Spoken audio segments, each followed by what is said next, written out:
Meu nome é Osmundo Oliveira Teixeira Júnior. Eu nasci em Itabuna, no Hospital Santa Cruz.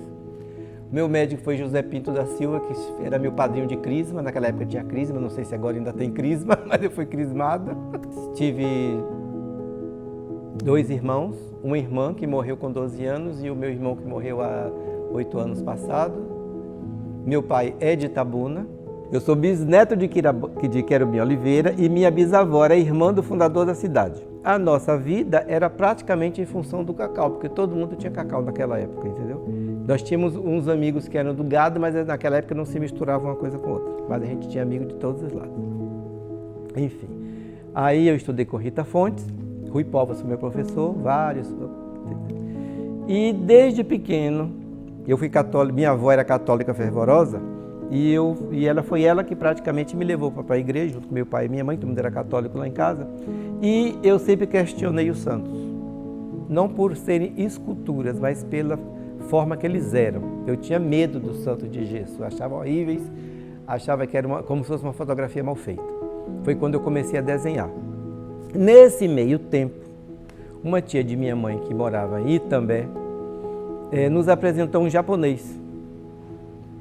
O marido dela vivia atrás de cristal e esse japonês, chamado Fujimura Takuma, veio para a região para descobrir os diamantes, os famosos diamantes da Lagoa Encantada, que ninguém nunca achou, e esses cristais lá perto de Itapetinga.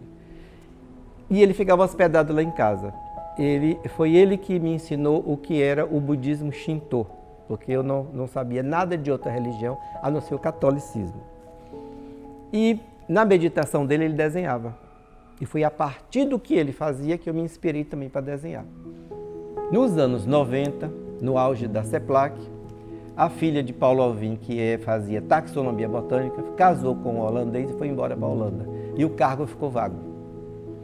Não se encontrou no Brasil ninguém para substituir ela. O diretor de lá me encontrou e perguntou se eu não queria fazer isso. Eu digo, criatura, eu não sei nem como é que faz. Não sei nem do que você está falando. Lá fui eu para ser contra a vontade de meu pai. Claro que ele não queria que eu trabalhasse, queria só que eu estudasse. Aí lá fui eu para a CEPLAC. E quando eu comecei a me inteirar da situação, eu peguei o negócio na hora. O único problema era trabalhar numa mesa de luz, que estragou meu olho. Numa das fazendas que meu pai tomava conta de meu bisavô, que era Água Boa, ficou sem gente para tomar conta da fazenda. Então ele contratou um casal de Sergipe para tomar conta da fazenda. E ela pediu autorização ao meu pai para procurar barro, porque ela só cozinhava em panela de barro e não pôde trazer na mudança as panelas dela. Meu pai autorizou. E ela começou a fazer panela de barro e queimar, e eu comecei a me encantar com o barro. Então, meu primeiro contato com o barro foi com esta senhora, entendeu? E aí eu comecei a fazer os santos. Isso me inspirou, aí eu tive uma ideia. Já que eu não gostava dos santos de gesso, por que eu não fazia os santos com uma roupa mais movimentada? Eu não sabia o que era barroco. Naquela época, a gente não estudava isso. Eu conhecia Minas, já tinha visto as igrejas de Minas, eu ficava encantado com aquilo, já tinha conhecido o Rio, porque naquela época nós não saíamos para Salvador, porque não tinha estrada para Salvador. Para ir para Salvador, a gente tinha que ir para Conquista para subir aquela estrada que vai do Rio. Então, Belo Horizonte e Rio de Janeiro era muito mais perto. Então eu conhecia o barroco mineiro e o barroco carioca, nada de nordestino. E eu não sabia, vamos dizer assim, especificar o que era o barroco no caso. Então, a minha primeira santa, eu fiz maciça. Quando queimou, pum, explodiu. E ela dizia, tem que ser oca, meu filho, porque se não for oca, explode. Nesse meio tempo, eu fiz vestibular para artes plásticas, passei, saí da CEPLAC e fui para Salvador fazer artes plásticas. Em 74, quando eu cheguei em Salvador, que fui fazer Escola de Belas Artes, a primeira pessoa que eu procurei foi o professor de cerâmica, ele me explicar como é que queimava aquela coisa toda. Aí ele disse, e se você faz? Eu digo, faça outro. Faça um para me ver. Aí eu fiz na vista dele. Mas você copia fulano de tal. Eu digo, então, não copio. Mas eu sei quem é ela.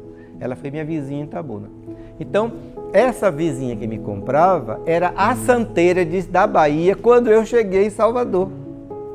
E quem queimava o barro que eu fazia era um alemão chamado Udo Knoff.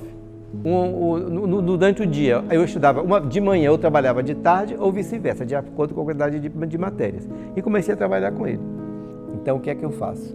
Eu faço paredes internas a partir do zero, ocas, embaixo, claro, que vão subindo até o pescoço da imagem. Com isso, eu posso dar o movimento que eu quero, deixar a peça super leve e elas não estouram no forno.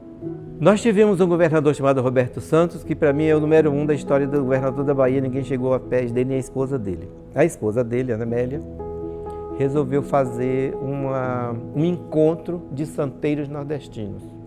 E o primeiro encontro foi no foyer do Castro Alves, foi um sucesso estrondoso. A segunda edição foi lá também. Na terceira edição, ela fez no Convento do Carmo.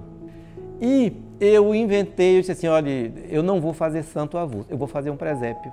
E aí Jorge Amado pediu para adiar o encerramento, que o presidente da Fundação Gulbenkian queria ver a exposição.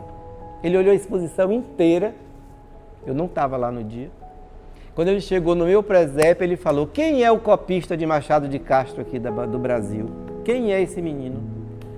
Aí falaram o meu nome, mandaram me chamar, de venha correndo que ele está aqui querendo me conhecer. Aí eu cheguei lá, me apresentaram a ele. Aí ele fez assim, vem cá, eu sei que o Brasil não ensina arte portuguesa.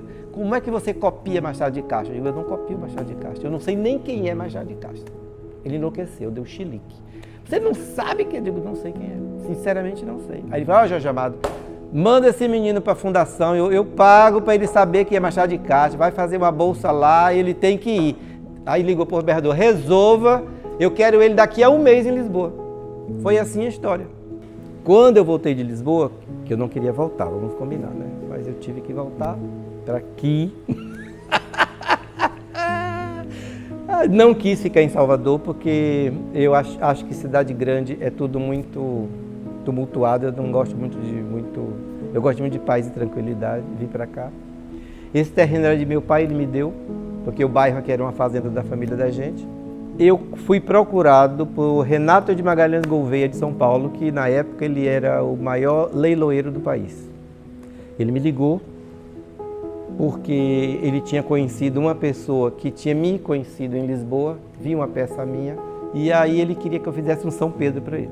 Aí eu fiz o São Pedro, entreguei, ele começou a me encomendar, aí ele perguntou, posso pôr em leilão? Pode.